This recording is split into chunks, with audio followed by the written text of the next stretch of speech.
To wish everybody, all the listeners, to the Bush Yarn program, and it's 94.7 Flurio FM, Strathalbyn Yankalilla band, and 89.3 on the south coast. And anybody listening today, unfortunately we had a bit of a hiccup this morning. I'm normally on at 9:30 a.m, but there was a bit of a power blackout. The lights were on and nobody's home, or something like that. But look, if anybody wants to ring in when I introduce my very, very special guest, feel free if you want to make a comment on what Alan's got to say. But just before I introduce Alan, I went to Queensland this week and had a really good look around. I was in a little country town called Boona. It's not far from Ipswich, and it's very, very similar to Strathalbyn here on the Fleurieu Peninsula, similar population and everything. And I was absolutely amazed how busy the place was. I made a point in going into a lot of shops, and they're open for business. And people looked happy. They had a smile on their face. And I had the chance of speaking to a lot of people, but the reason why, and when I say they're open for business, is because they haven't got the ridiculous red and green tape and the regulations that are being forced on us farmers here in South Australia. I rang the council and I said, look, I'm interested in buying some property over here. Can I put in a dam? They said, yeah, no problems there at all. I said, do I have to fence it off, the creeks, the dam? No, only if you want to. I said, do I have to put a low-flow bypass in? What's that? I said, if I want to change from, say, I've got a stud beef cattle property at the moment, but if I want to change to grow apple and pears, can I? Yeah, why not? You can't do that here in South Australia. This Labor government here in South Australia are forcing us off our land. We are not open for business in this state, and it's absolutely disgraceful. But before I go on any further, if I didn't have my kids and my grandkids, I would be packing up and leaving South Australia. Thank you very much to this Labor government here that we have. And unfortunately, the Liberal government are not much better, because we need somebody with a bit of guts out there. In saying all that, I'd like to introduce a special guest, and I've had the opportunity, Alan Metcalfe is his name, from Safe Worlds Television. I'd like to welcome you, Alan. Thank you, Peter. It's great to be here. It's been an exciting couple of days visiting South Australia. It's an absolutely beautiful part of the world. I knew of the Adelaide Hills in this part of the world, but I've never been here before, so it's a delight to be here. It's a lovely place. No, thank you very much. I had the privilege of going to Safe Worlds Television on the Gold Coast, where Alan's got his studio, and we did some filming with Professor David Flint, Pauline Hanson and Jai Martinkovitz. And Jai Martinkovitz and Professor David Flint were co-authors of the book Give Us Back Our Country. And gee, certainly we do. We need our country back. So I thank Alan Metcalfe from Safe World Television for giving us that opportunity to film. Alan, thank you very much for that. No, it was great to have you in the studio. It's Pauline Hanson, as you know, is a very well-known Australian. She's made a great sacrifice in politics. This lady went to jail. Goodness gracious me, she went to jail for her beliefs, and I never thought I'd see that happen in Australia. But the good news is that Pauline's back, and she's about to, I hope, get back into politics. I think Australia needs honest people like that who speak their mind, and we need to hear what people have got to say. We shouldn't be muffling discussion. We shouldn't be putting people into jail for trying to speak out and to represent the country in politics. That's what our parents went to wars about, and we should be protecting the rights of people to voice their opinion, and even if we don't agree with them, they've got the right to speak. And no, it was great to have Pauline and yourself there. Peter, I came down here because I had heard that you're an outspoken guy, and I wanted to see what you're doing down here, and I've been impressed. I'm sad to see the state of South Australia. I'm sad to see the state of the farms, and hear that farmers are selling up and can't get their prices, and this is sad. That's real sad. And but the good news is you're fighting for it. Keep at it. You'll change the government. They'll go. We've had lots of governments in the past who've tried to suppress the people, and ultimately the people, they've had enough and they rise up and they change governments, and that's what it's about. That's what the system's about. No, very good point, Alan. Look, can you just let our listeners know you had a fair bit to do with Bjelke-Petersen, Joe Bjelke-Petersen. Could you tell our listeners a little bit about that? That would have been very interesting times. Oh, it was. In my earlier days, I'm no longer a politician or a would-be politician or a chicken. That's a long time ago when Joe was in power, but I had the good fortune, I think it was the good fortune, to be on the management committee of the Bjelke-Petersen National Party in Queensland for about 12 years, and I was a vice president, Northern Zone vice president, and chairman of North Australian Development Council, and chairman of a number of party policy committees, and at that time, and I learned a lot. It was at that stage I was the youngest person on the management committee, and it was a great experience. I worked with a lot of wonderful men, Lord Mayors and women who were mayors and senior people in Queensland politics and industry, and I learned a great deal from that. So big memories, great memories. I'm delighted I had that opportunity. It's stood by me all these years in my life. What do you think Joe Bjelke-Petersen's greatest achievement was? Oh, I just recently made a video, a half-hour video on Joe for Safe Worlds TV, and I was astounded at how much he actually achieved. And I think a lot of people criticise Joe, but if you stopped and had a look at what he did, he introduced freehold land he championed freeholding of land in Queensland. Prior to that, governments owned everything, and Joe championed that. Death duties, he took away death duties, which saved many people from losing their properties and all the things that they worked for over the years. They were able to pass it on to their family, and the development of the state.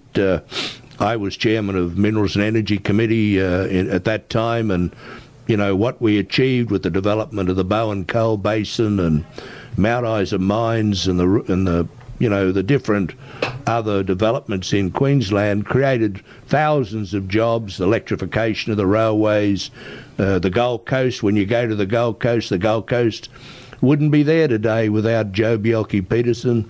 Sir Bruce Small, who was the man who set up the Gold Coast, the original founder of the Gold Coast. Sir Bruce was a National Party member of Parliament and a great advisor and supporter of Sir Joe's, and Joe was a pro-development, pro-business premier who achieved an enormous amount. I don't think there's a prime minister or a premier in the history of Australia who achieved more than Joe did. If Joe was here now, and let's just say that he was the Prime Minister, and I made a phone call to him and said, what we are actually putting up with here in South Australia, us farmers, and bear in mind, agriculture puts $155 billion a year back into the Australian economy, manufacturing second $100 billion, and mining third $80 billion. If I rang Joe and I said, Joe, look, the state of South Australia wants to levy us in the right to take water, whether we use it or not. Low flow bypasses on our dams, which actually stop water going into our dams, so less water to water our stock, which in turn feed the people. Meters on our dams. What would Joe Bjelke-Petersen say? Oh, Joe would first call he'd say, Beryl. That was his pilot. Beryl, get the plane out. I'm going to South Australia. So Joe would be down here in a flash, talking on behalf of the South Australian farmers. He did this a lot, and he upset a lot of people.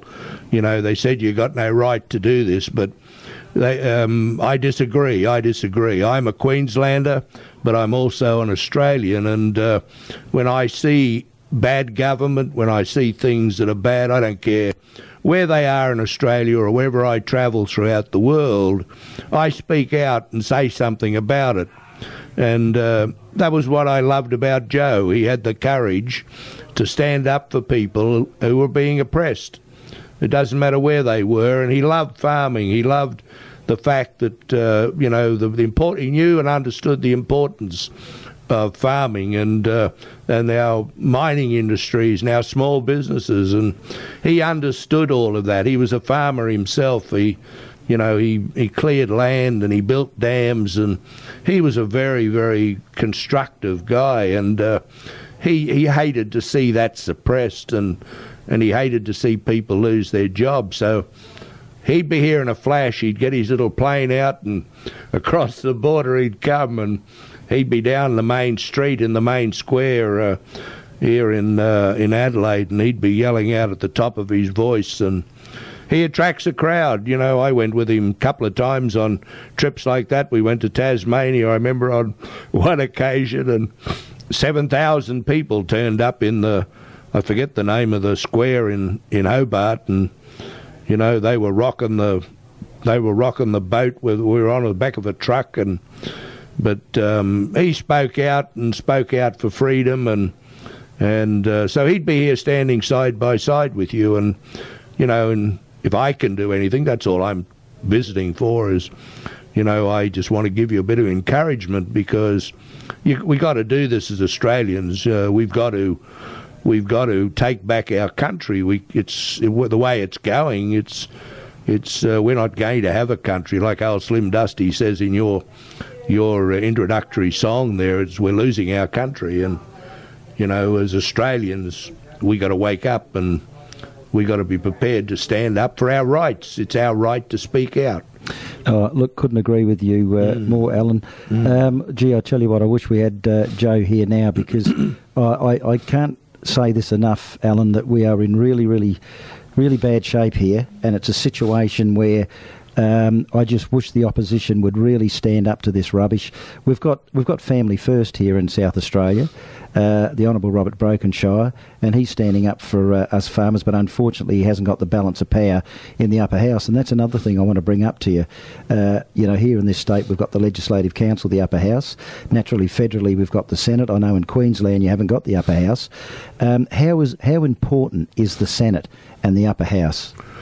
Well, I stood on the National Party Senate team on 4 occasions in the 80s, and you know, I've always believed in the upper house, the Senate, because there must be a balance. You know, the problem with politicians, every politician, we all in life, there needs to be balance in our life.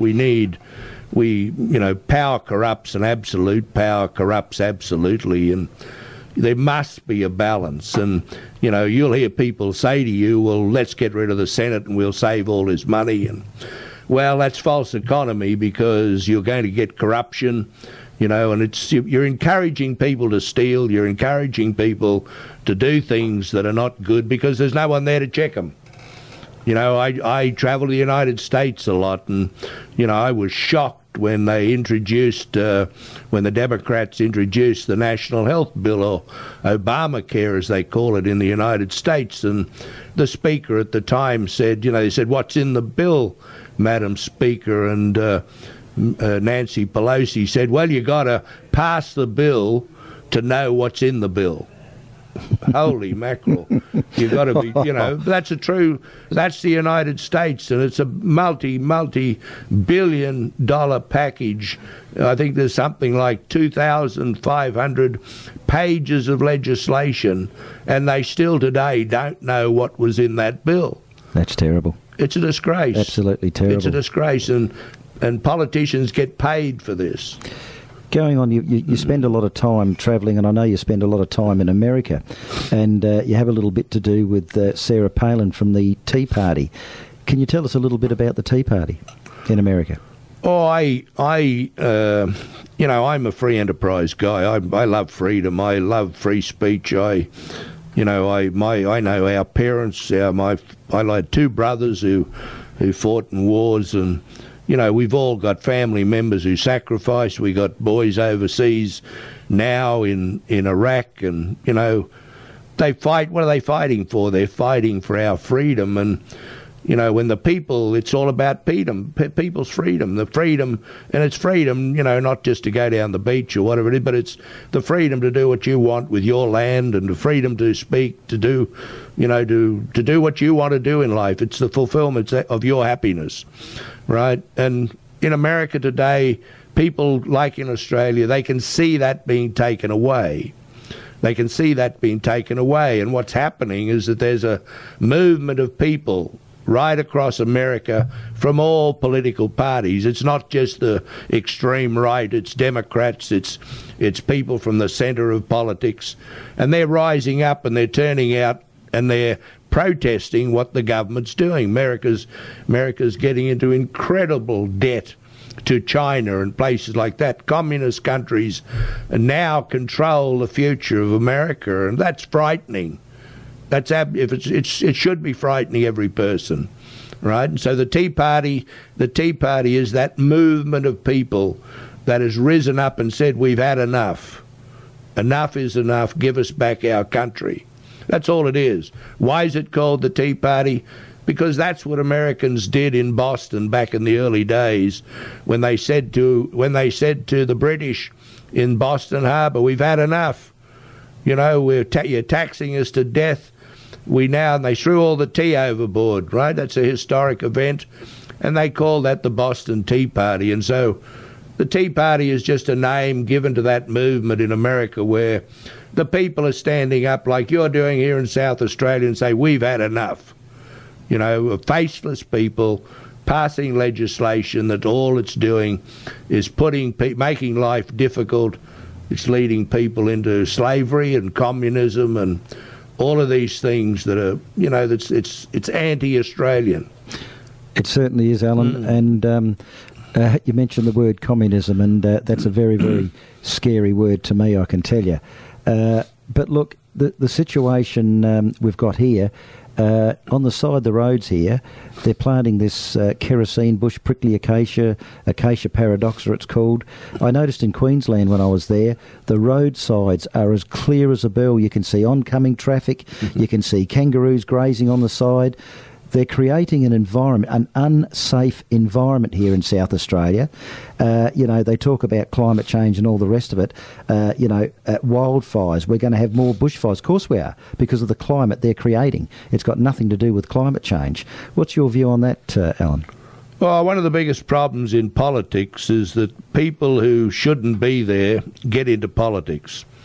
You know, it's what's happened in the last 20-odd years, and you know, I know myself, I haven't had time to be involved. And during that period of time, we've seen a whole lot of people who really don't have the experience, and yet they love the power.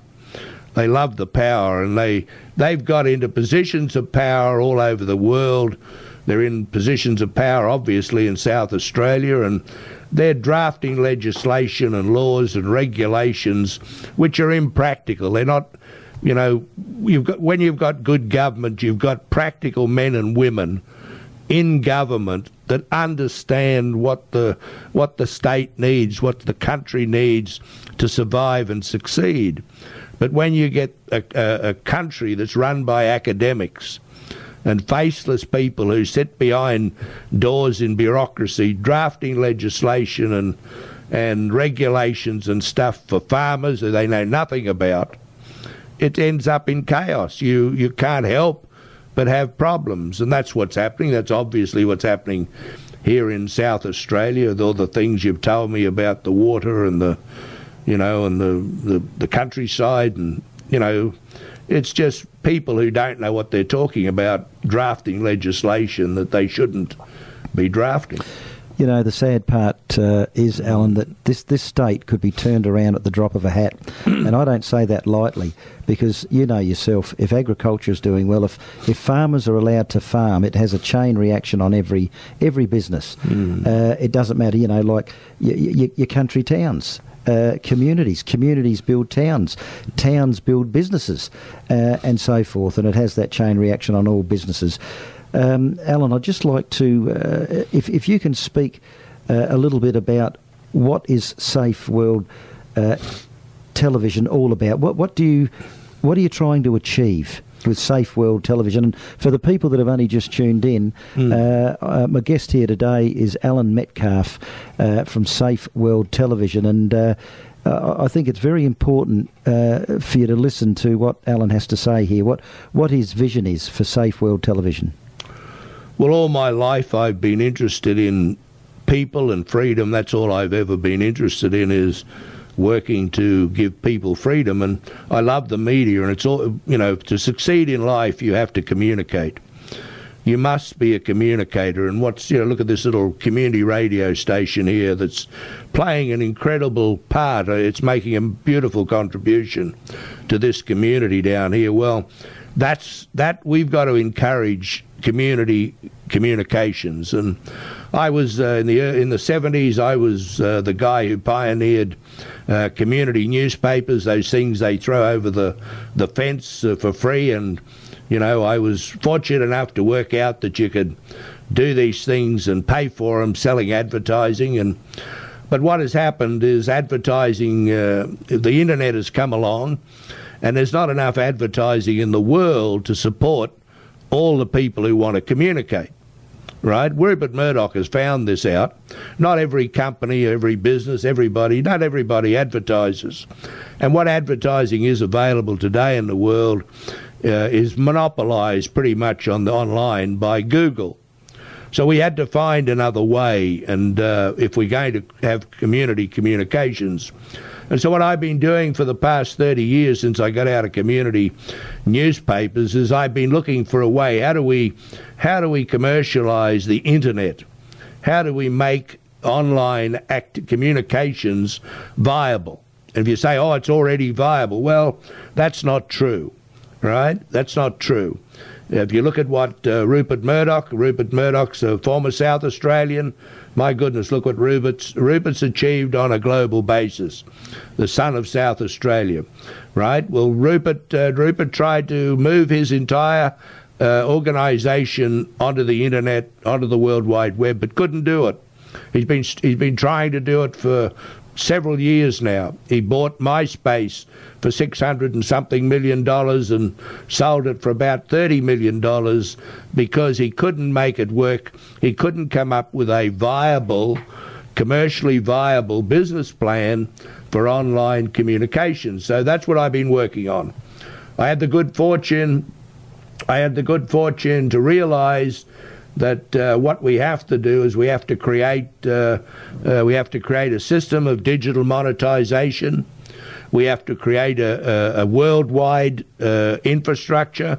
The World Wide Web is not suitable. So I spent 10 years of my life between 1999 and the year 2000 looking for what we call today universal logic. In 1999, I'm happy to say I found it. And universal logic is the key to artificial intelligence. And so since the year 2000, I've had access to artificial intelligence. We've been working on incorporating that into a design of a global electronic business and internet TV platform. That's what Safe World's TV is.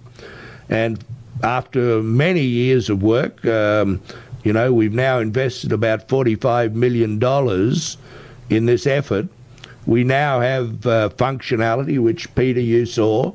You came up to our studios, and, if you go online to www.safeworlds.tv, you can see what we're doing. Alan, could you just give us that again? www.safeworlds.tv. It's a World Wide Web address, just like you're typing in to get Google. Type in safeworlds.tv and have a look. Go and have a look what we're doing. And it's not finished. We're in the process of establishing this on a global basis. We're currently loading up products into it, and we haven't been promoting it yet because we're still beta testing it and getting it ready to.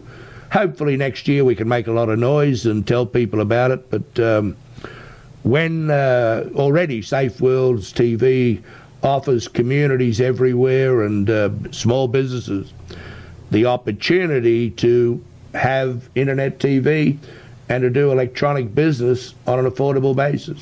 So if somebody wants to get involved with Safe Worlds Television, what's the best way to contact you? Or Oh, absolutely. You know, we're interested in coming into South Australia. We obviously are. We're interested in going anywhere in the world.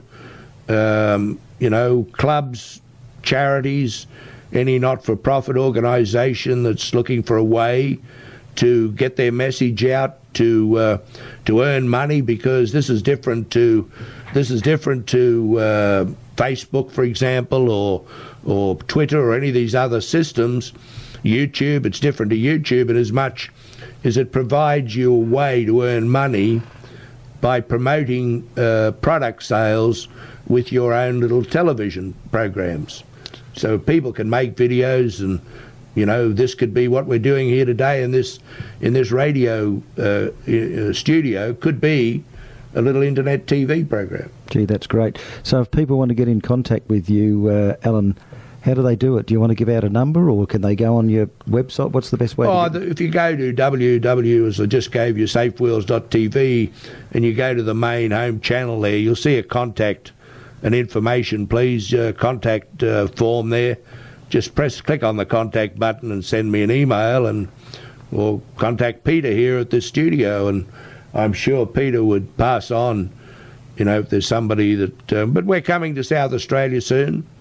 We'll be here, and, you know, but it's an opportunity. It's if you're looking for a way to promote your business, your activity, whatever it is, on a global basis, and to make it affordable. See, as we go into the digital age, there's got to be other ways to earn money, right? This is a digital age. Everything's going to be digital, so you got to expect that a lot of the traditional jobs are going to be lost.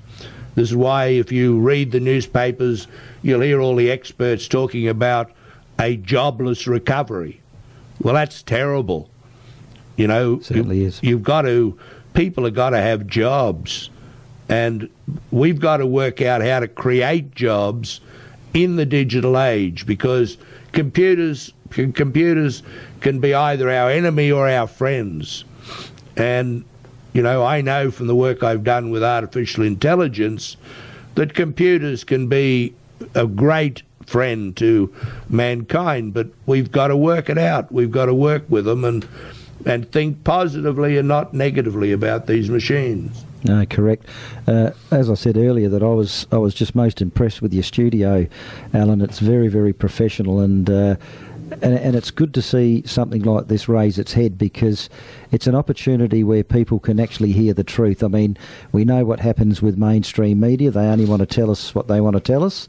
But I'm sure with Safe World Television, you'll get the message out, and you will let the public know exactly what's going on. Well, you've only got to look at what YouTube has done. You know, you have to admire what they've done. Millions and millions of people all over the world every day upload videos to YouTube, but they can't make money out of it. This is the shortfall. This is the shortcoming of YouTube. This is the shortcoming of Facebook, Twitter. They're great communications things, but you can't make money with them. Okay, they can't. So, you know, if you're going to spend all that time making videos and movies and so on, you have to have a way to fund that activity. We've got to have a way to fund ourselves. Government's not going to be able to provide support for everybody unless we all agree we want to live in a communist state. So if you want to live in North Korea, go and have a look at what North Korea is all about. If that's what you look for, well, expect the government to look after you. But otherwise, we have to have free enterprise ways, independent ways, where we can do what we want to do that gives us happiness. You can express yourself the way you want to express yourself, right? And at the same time, be able to fund yourself. That's what we've been working on with Safe Worlds TV. How are the jobs going to be created for the next 1,000 years? Because now we've made this digital breakthrough, I doubt that we're going to go back to the old traditional way. Yeah, it sounds good. Alan, as we know that you're in America quite a bit, you know, if you have a look at Detroit, there was 1.8 million people used to be there, and now it's bankrupt. Can Detroit ever recover? Oh, it can, but, you know, Detroit's not the only problem city America's got. Bureaucrats are ripping off every, you know, we need a bureaucracy. Don't get me wrong.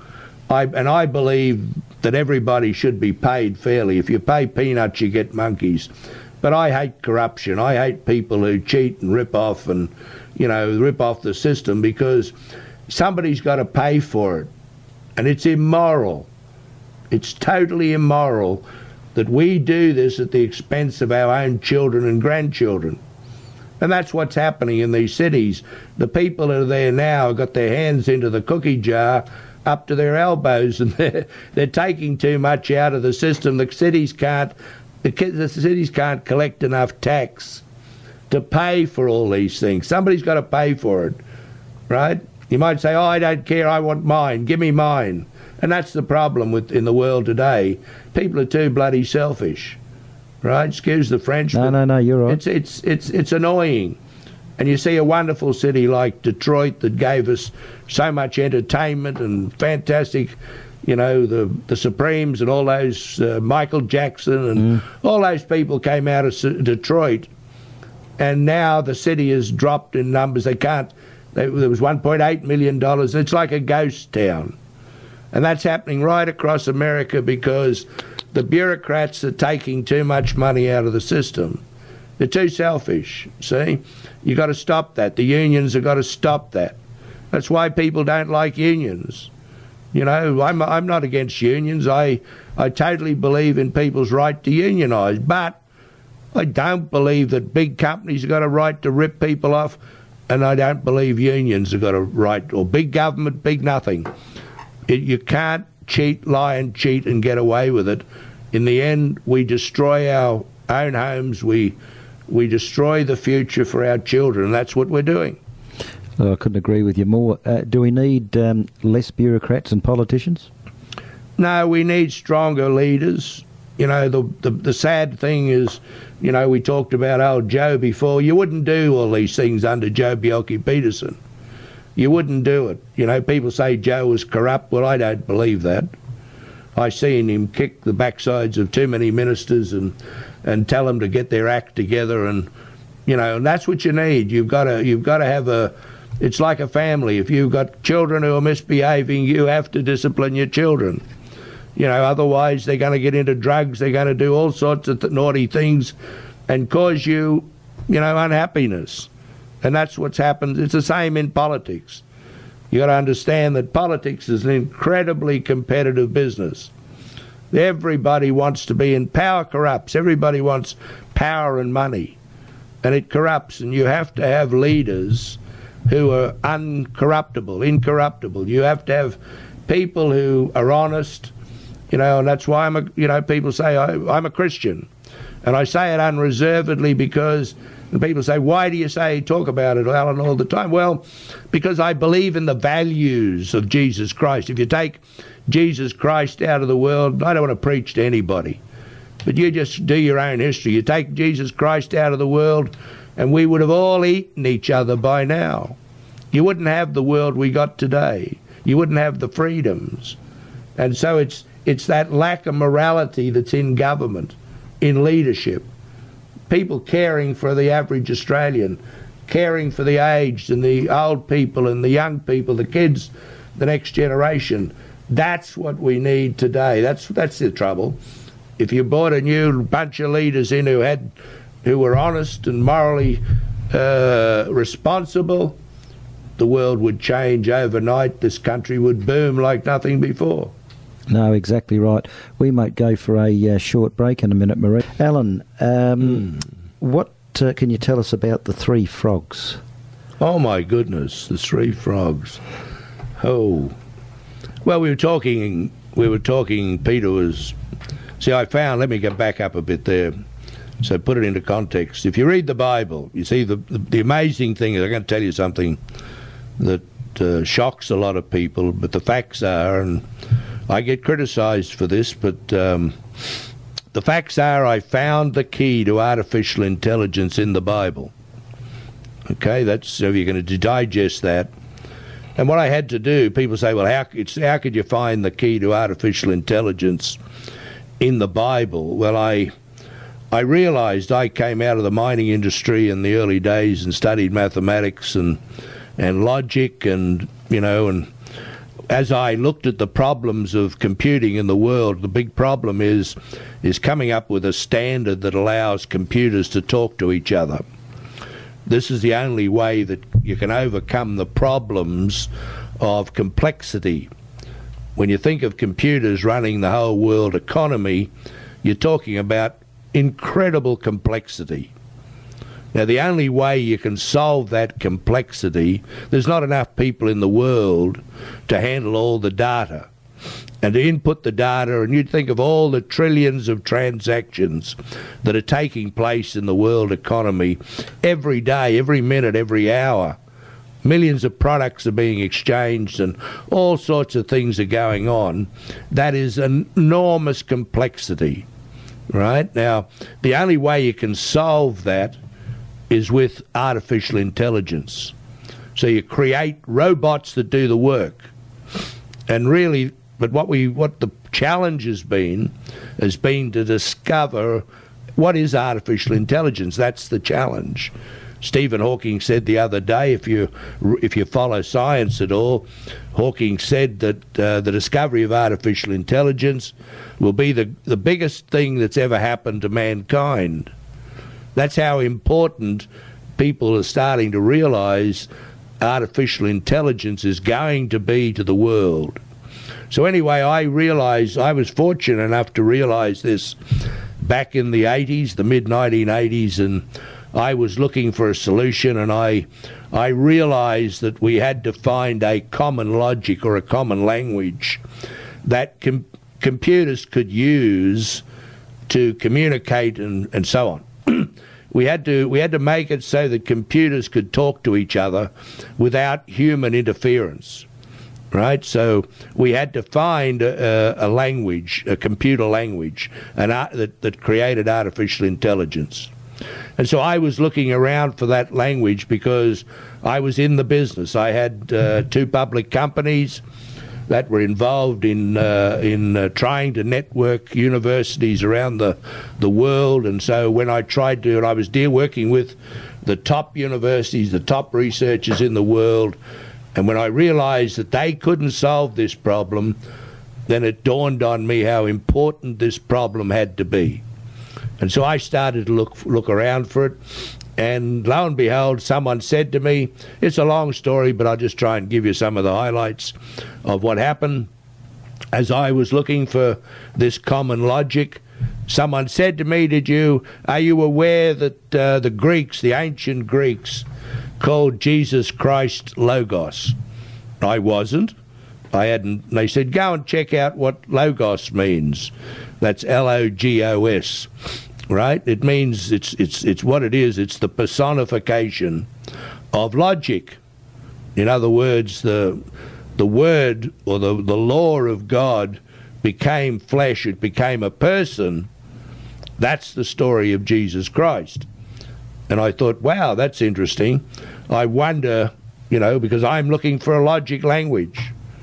And if you got this book called the Bible that everybody reads, and it's talking about Logos, the personification of logic, and I read the first 4 or 5 verses, or the start of the book of John. Pull your Bible out and read the first chapter of the book of John.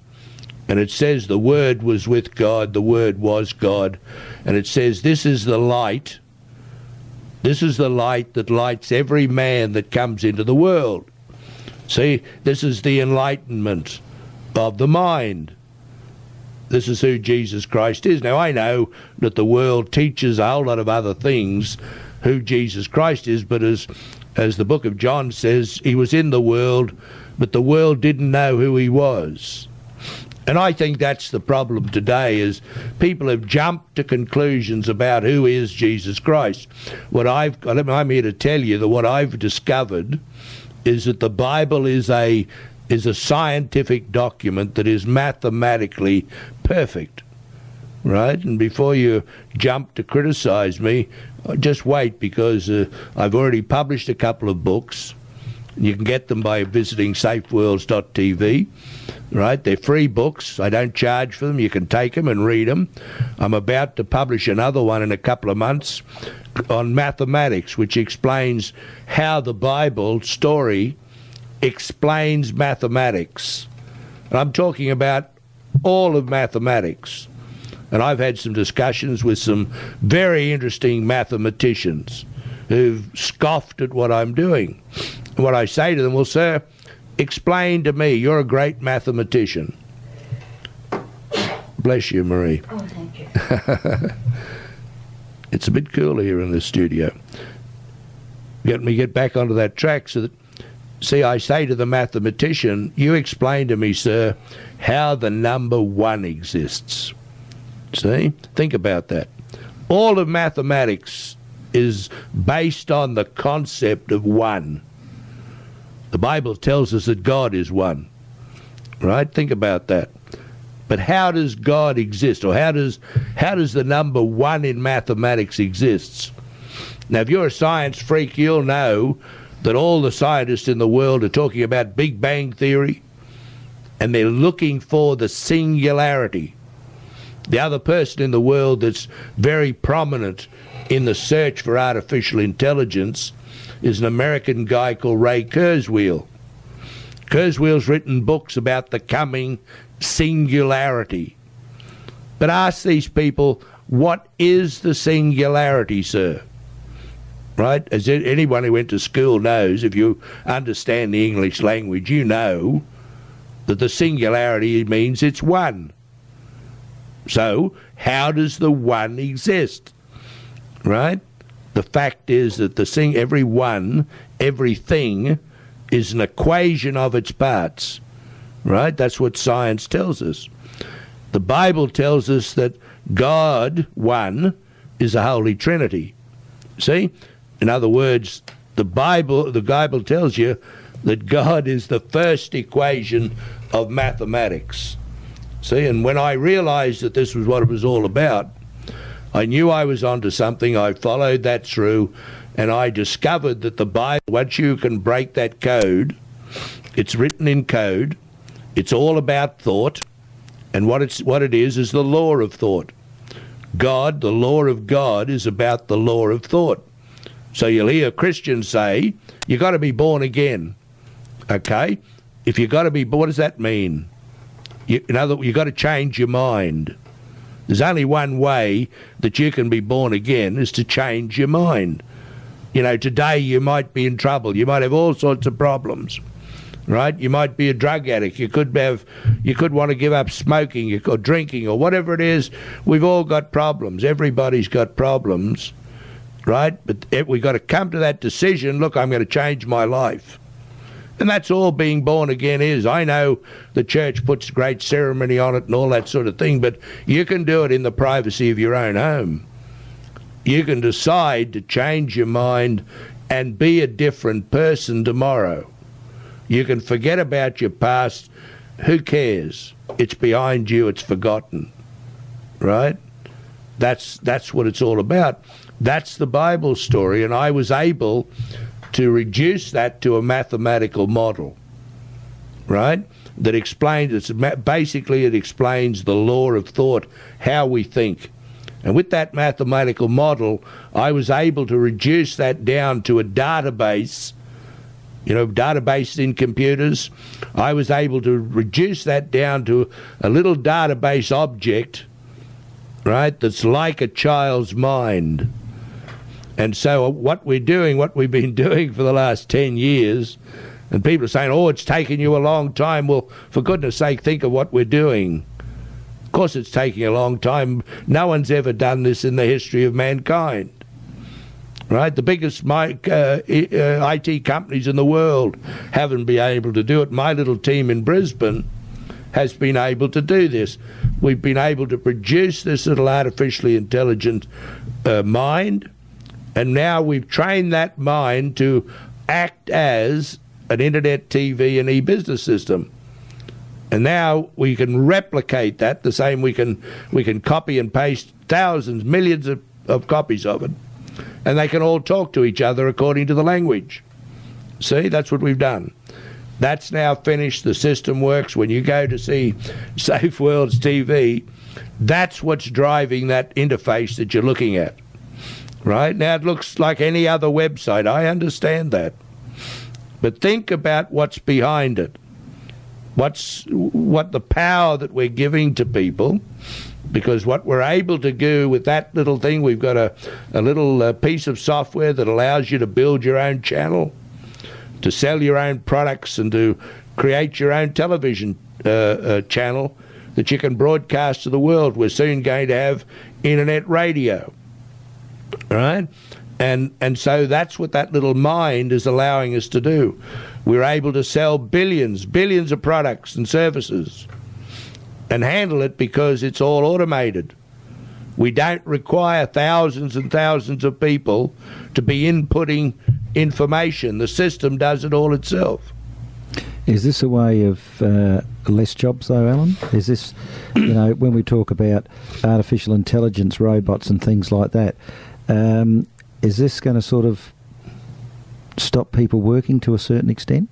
It'll change. It creates different jobs. That's what I'm trying to say. No, that's all right. That's what I'm trying to say. Yes, if you, on one hand, you should say, wow, this is going to take away all the jobs. No, it's going to change the world, right? And the old traditional jobs are going. So what you need to be doing, you need to be understanding, you need to build a channel for yourself. You need to start selling products. You need to look at how you can sell what you make, right? Because we've got to create a productive world. If we want to sustain people, throughout my life I've heard consistently people say, if you give a man a fish, you feed him for a day. If you give a man a fishing pole and you teach him how to fish, he can feed himself and his family for a lifetime. Well, you know what they're doing to us? They've taken the fishing pole away from us. Yeah, sure. Well, you've got to get the fishing pole back. But when you do that, you want to think seriously about the fact that we're moving into the digital age, right? The old days are gone. They're not coming back. I'm not saying that the old values are gone. I'm not saying that. I'm not saying that all of a sudden you've lost your rights and No, I'm not saying that. I'm just telling you, be aware of the digital age that's coming upon us, and it's going to create, right? Farmers are still going to farm land. If we're allowed to. Yeah, if you're allowed to.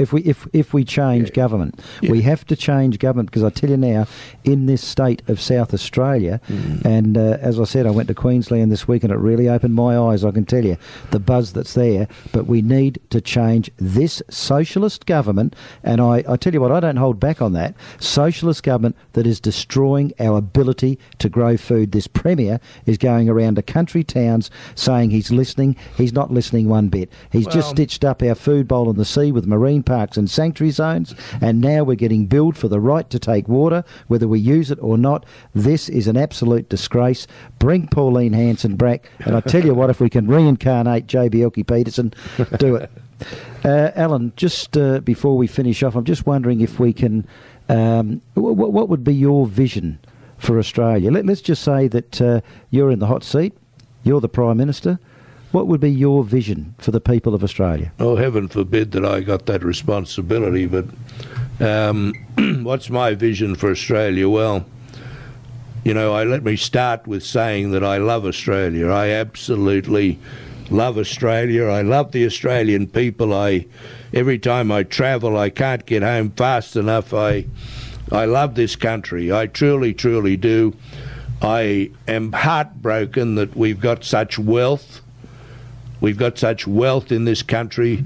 We've got all the minerals and energy and all these things and beautiful farms. I've just been through the Adelaide Hills here in the last couple of days, and it's glorious. It's beautiful country, right? We've got all this productive land. We've got all this potential.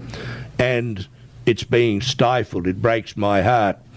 I think if I was Prime Minister, the first thing I would communicate to the Australian people is, my friends, my brothers and sisters, I want you to be rich.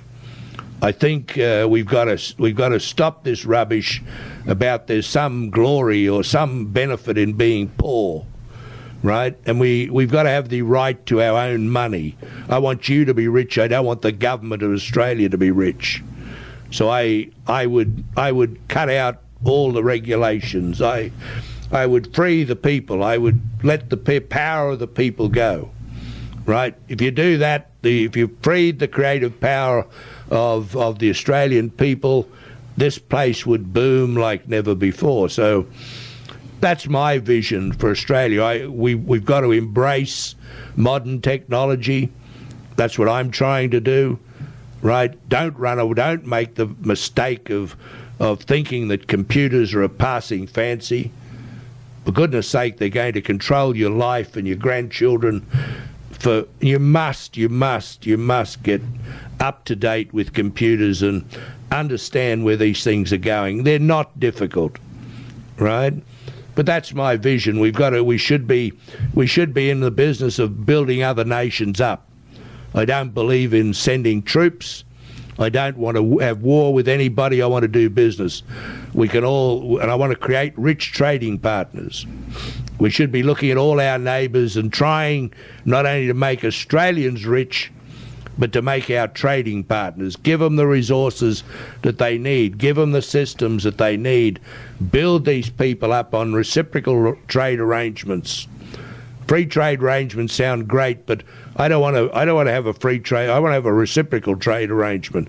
If I help you, I want you to help me. Exactly. I want you. If I give you access, and we don't need to sell our land to anybody. We don't need to force our Australians off the land. There's plenty of markets for Chinese products in China and Australian products. We don't need to do this if we stop interfering with the free enterprise system. Markets balance themselves. It's only when politicians interfere that the whole system gets belly up and has all these problems. Well, if we have a look at, with free trade agreements, what have free trade agreements done for us? Our manufacturing's gone, our industry's gone, and guess what's next? Our food bowl. Yeah, well, that's the price you pay, and it's theoretical. As I said before, the problem comes down to the wrong people in government. You've got academics and theoreticians and people who've got I got a good idea. Hey, listen, don't experiment with my life. Go into a university and play with numbers. Do what you like, but don't experiment with my life. Don't experiment with my children or my grandchildren's life. You don't have that right. You don't have that right to do it. And we've got to realise this. You've got to have experienced people in government. And if you haven't got those folks there, get rid of the people you got and change them. Get people there and have experience. And this is what people have got to realise. It's the power of the people. And you just don't realise how powerful you are as an individual, but collectively we can do a lot of good. And I think 80% of us really want to eat. Yeah, this is food grown here. Yeah, but this is our country. Yeah, it's our country. Food grown here. And I go on about food because our food security is so important. Let's have a look what's happened in Russia at the moment, with sanctions. Can you imagine if we can't grow our own food and all of a sudden other countries put sanctions on us? Yep. It's a very dangerous and vulnerable situation we're in. Look, Alan, really appreciate the time. We're going to cut the bush yarn a little bit shorter because of the time strain that we've got on us at the moment, but I would just like to wish you all the very best, Alan. Thank you. Thank you. I think what you're doing is absolutely fantastic with Safe World Television for giving people the opportunity to be able to, have their say and get the truth out there. And as you say about advertising products and all the rest of it. So if you just want to give your website another plug, and how people can get in contact with you and just let people know. Well, go to safeworlds.tv and you'll see a contact form there. tell us what you're all about, tell us what you want to know and information, and send it to us, and the best of our ability we'll try and follow up and contact you. But that's pretty simple. That's the best way to do it. My telephone number, and that is, it just never stops ringing, and there's no sense me giving that out. But go to that so I can get it in a digital form, an email, and I can then work my way through it. I answer everything. People, as long as it's reasonable, as long as it's constructive, you'll always get an answer from me. No, that's great. Thank you. Well, look, we really appreciate you coming into the studio and being on the Bush Yarn program. It's been great fun. And thank you for giving me the opportunity to come into your studio with Pauline Hanson and Professor David Flint and Jai Martinkovich to do that interview. I really appreciate it. And Marie, thank you very much for working the controls there. I really appreciate it. Thank you very much to all the listeners that are listening to the Bush Yarn. Thank you very much. Bye-bye.